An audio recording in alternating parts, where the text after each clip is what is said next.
This was a baseless, bad faith political raid on the home of the former president, President Trump.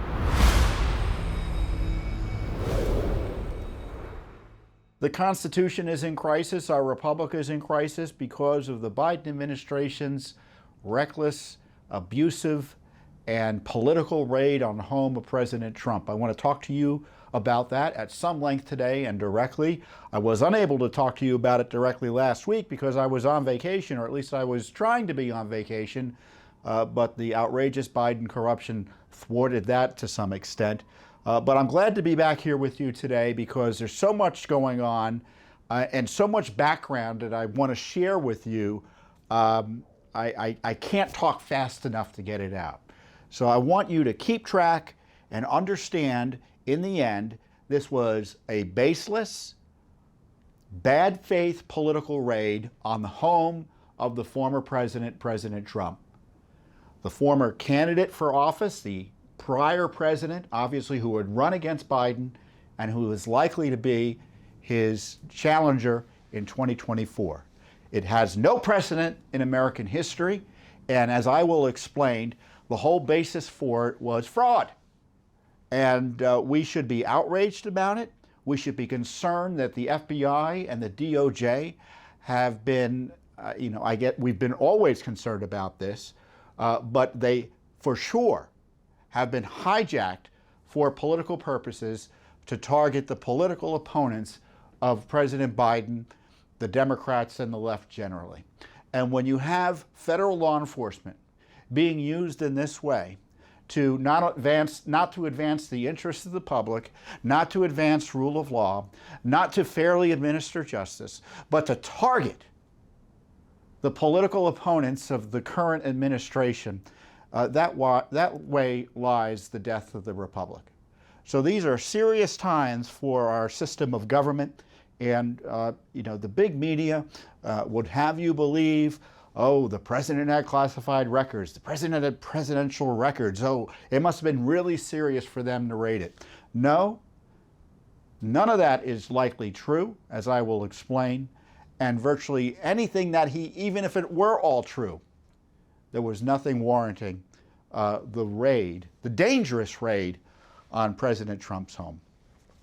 Now, Judicial Watch has been now for almost 30 years the #1 litigator, I would submit, on records issues.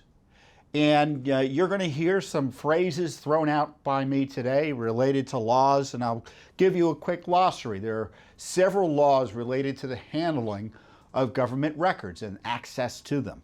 Obviously, there's the Freedom of Information Act, which gives American citizens and others access to information about what the government's up to, certainly at the executive branch level, meaning the agencies of the president are subject to FOIA. And there's another law called the Federal Records Act, which is a kind of a more narrow law that relates to the responsibilities of federal agencies to create records and maintain records about the activities of the agency. So it goes beyond, it makes it clear that when the government's making decisions, they document them. And then the other law that is of interest to us today is the Presidential Records Act. It's a law that purports to govern the handling and classification of records that the President of the United States uses in the White House. And under the law, he can designate certain records as presidential records and certain records as personal records. I want to say that again. Under the law, the president and the president alone can designate certain records as presidential records to be saved for historical purposes, to be managed and ultimately released potentially by the National Archives, or he can designate personal records. And I don't presumably need to tell you what a personal record means. Practically speaking, it means there are records that he gets to keep and take with him after the presidency. And that's the rub with the sham investigation and targeting and abuse of President Trump. They're pretending the records he had were were presidential and or classified. And I would contend, because the position of the Justice Department has previously been, that records the president has after the presidency presumptively are personal, presumptively are not classified, presumptively are not governed by the Presidential Records Act, presumptively are not subject to confiscation by the National Archives or any of its agents, namely the Justice Department or the FBI.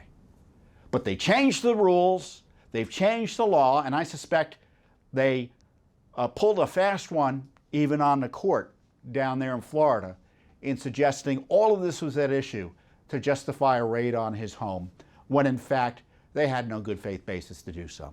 Thanks for watching. Don't forget to hit that subscribe button and like our video down below.